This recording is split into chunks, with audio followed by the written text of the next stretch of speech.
Alisa handled it. All right, here we go, the first one. Thank you for having me. Thank you for letting me talk about my personal brand today, which is all about authenticity. I call it Let's Be Real, even at work. I want to take you back to when this all started before I give you my 5 tips on being real at work. It all started about 10 years ago. I was at the height of my career. I had these 2 little creatures at home. My husband was traveling. I was traveling. It was a very busy time. And frankly, I was pretty miserable, even though everything was seemingly going very, very well. In fact, I really felt like a failure. I felt like a failure at home, and I felt like a failure at work. Because this whole idea of work-life balance is a complete sham. So I came to this realization one morning. It was a Friday. It was just a normal morning. I got ready for work. I got the girls ready. I got them out the door on the bus. And then just as I was walking out the door, I went into our room and I tapped my husband on the foot because he was asleep, of course. And I told him, I'm going to quit my job today. I whispered it because I am a nice person and he was asleep. Now, granted, it was a little bit of an alarming story that I was about to tell him about quitting my job, but he was very supportive in his defense. And I started to really think about, why was I at the height of my career and I had all these promotions and raises and things and even Mother of the Year mugs to prove that I wasn't a failure. But I still felt like that.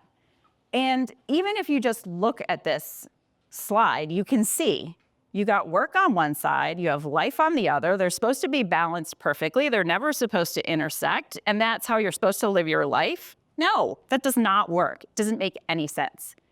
So when I started my company, I thought about, how can I make this work for me and my family? And that's when I came up with the idea of work-life integration. How is that different than work-life balance? I'll give you an analogy.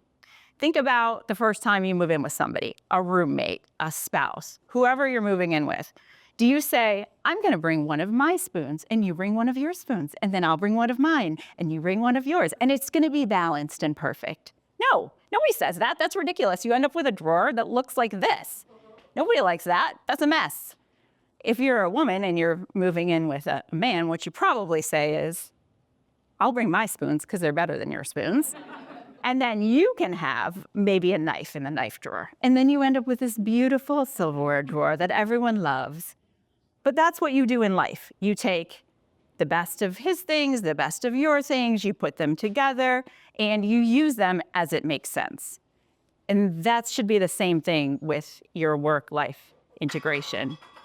Make them both work.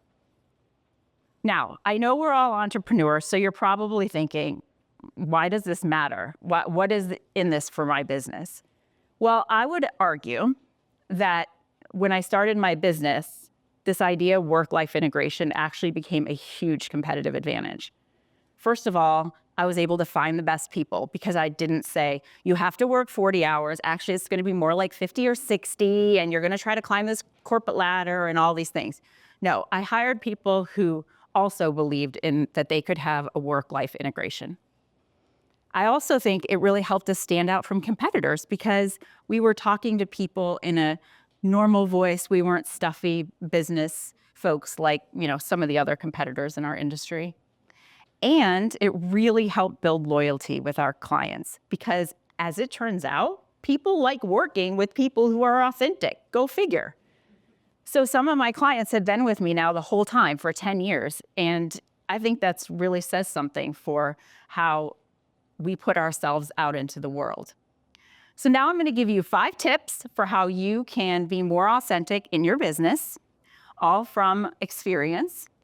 The first one is be real from the start. So if you're going to do this, you have to introduce yourselves to everyone in a very real way. So this is just a job description that I wrote. I was really intimidated about writing my first job description because they always seem so like stuffy and weird. So I just said, okay, this doesn't make sense for me. I'm just going to write the job description the way that I speak. So I wrote a job description that basically says, this is not an ordinary job description because this is not an ordinary job. And if you want to climb the corporate ladder and you want to work 50 to 60 hours a week, this is not it. And I won't be offended if you stop reading. And then I went on to tell people all about why I started the company and what our passion is for work-life integration.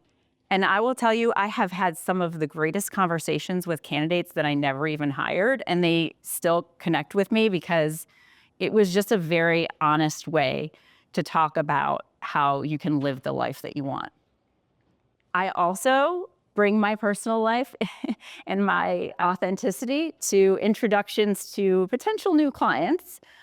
This past year, I ended up becoming a ref for youth soccer.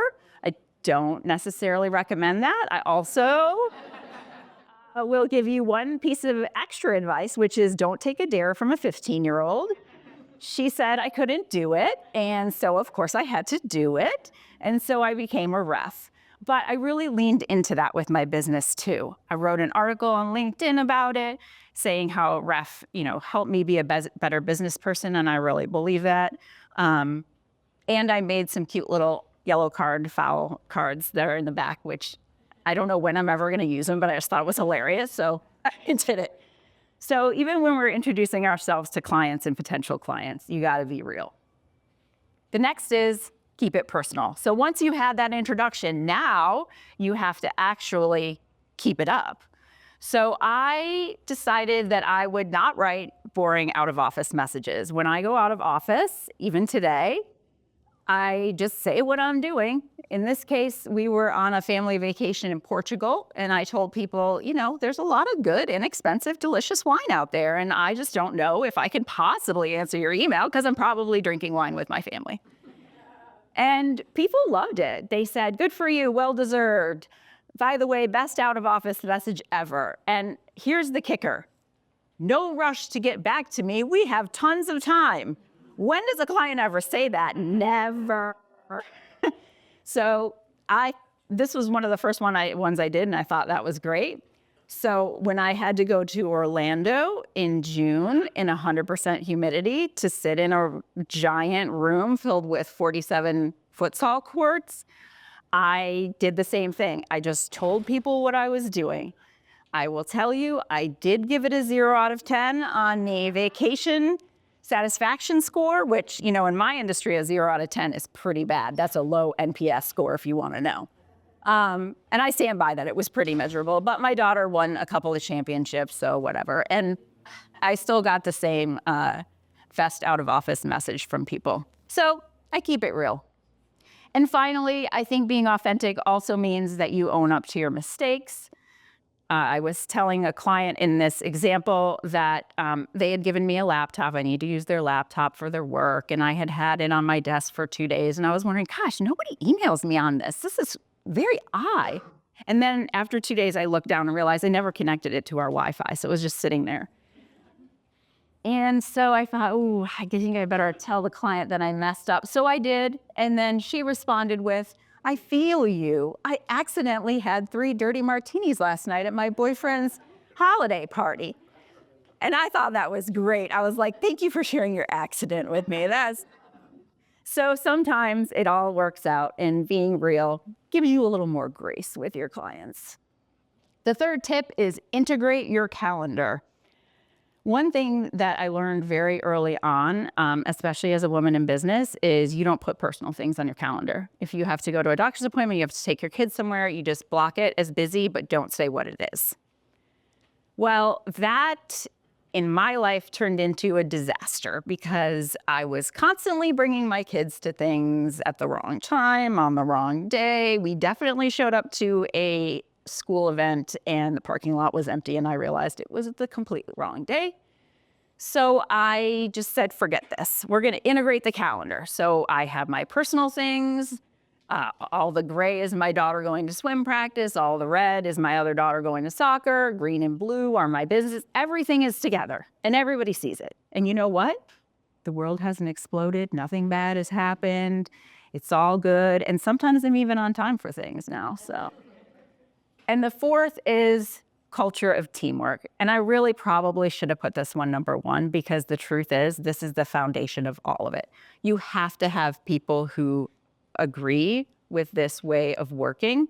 And that's what we've created. So I've hired people that believe in this. And my little Slack example here, Dawn in the center, who is holding our prize for escaping an escape room, but I think we cheated, is she had a daughter who was sick and throwing up. And, you probably didn't think you were going to hear all these great things in your first speech, but she was, and she had a fever. So we jumped in and all helped her, because I've cross-trained everyone. So we can do that, and it's okay, and we all understand. At this point, I feel like you're probably thinking, isn't this whole system a little ripe for abuse? Like, don't you think somebody's going to take advantage of how nice you are in all of this? And the honest truth is, yeah, it is. People can totally abuse this system. I mean, that's just the reality. But if you're going to implement this, you have to be willing to have those difficult conversations. You have to make sure people are getting their work done, make sure that they're being responsible with their time. And really, if they can't be, then they're not a good fit for your team. So that's the fifth, and probably, honestly, the most important piece of advice on this is just, you can't tolerate abuse. So those are my 5 tips. It has helped me create a personal brand that I think is really authentic. It's helped me have a work-life integration that is great. So be real from the start, keep it personal, integrate your calendar, create a culture of teamwork, and of course, don't tolerate abuse. And as I leave you today, since I started with M&M, I thought it was only fitting that we should end with Mother Teresa to balance it out a little bit. Mother Teresa says, honesty and transparency make you vulnerable. Be honest and transparent anyway. Thank you.